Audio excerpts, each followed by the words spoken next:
I came in town for a meeting at the Military Family Resource Center, and afterwards I stopped at My Cha and Plate for a Hojicha latte, which is a Japanese tea.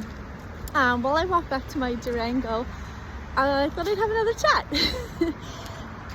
This one is a little story. So many years ago, back in 2001. Yes, 2001. I was trying to think it was 2000 or 2001, but 2001. I was 18 years old, and I was learning to drive a Standard. And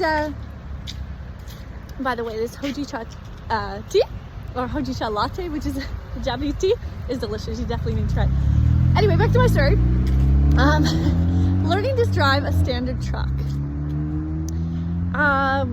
The first time that I went to go out to drive the truck by myself, I didn't think I was ready. I knew I wasn't ready, and I really shouldn't have went by myself, but I went, and I got into an accident. It was the only accident I've ever been in.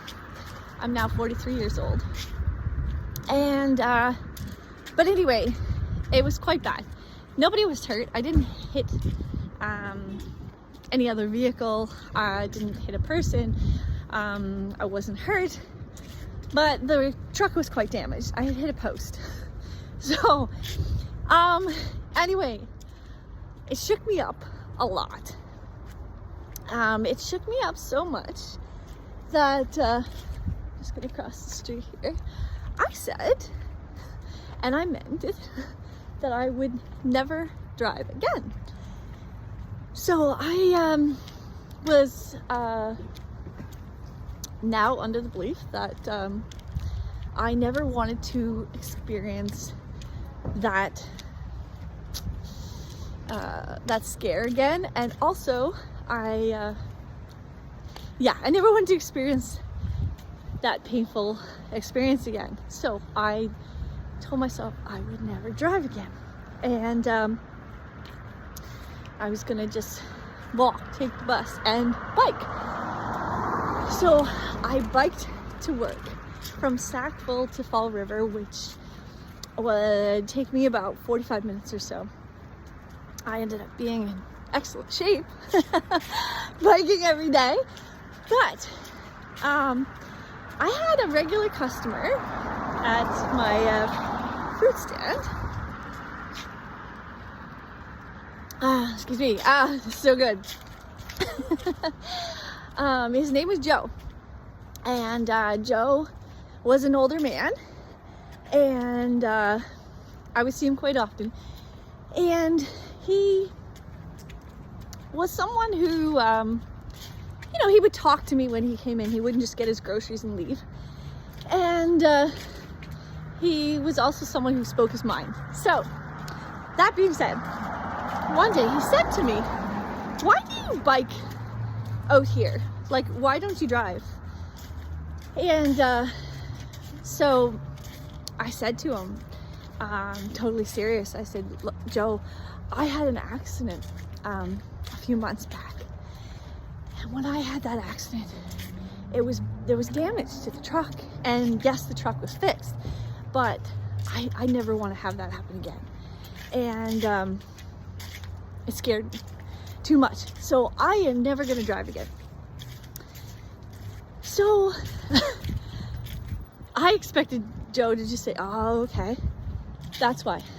But instead, Joe said to me, "That is the stupidest thing I've ever heard." And I said, "What?" Like, I was really taken aback, because even though I knew that he is someone who speaks his mind, I thought, that's pretty rude, right? But anyway, Joe continued on to just tell me that you can't let one bad experience direct your whole life. So after that chat, I thought about it over the next few days, and I reflected on what he said. And I thought to myself, okay, I'm gonna try. I'm gonna try to drive again. So I would take the truck, still the same truck because it did get fixed, the standard truck. And I drove at the back roads. I didn't want to go on the highway. And I would drive super slow. I know that I was so annoying to anybody who happened to be behind me, because I wouldn't even drive the speed limit. I was driving so slow because I was so nervous. But that first time I was like, okay, I made it back. I made it home. Everything's fine. Okay, so then I just kept doing it.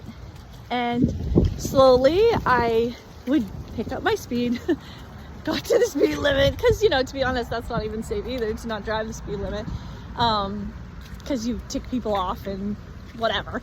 But anyhow, then I made it out to going on the highway again, and or not again, I mean, like you say, that when I got into that accident, that was my first time driving standard by myself. But anyway, I then took the standard on the highway on my own and built up the courage, built up the belief in myself to keep going. And all of that being said, I now drive, and I have drove now the last 5 years, a Durango that, and I mean, I've had other vehicles before that, but anyway, my Durango brings me so much joy.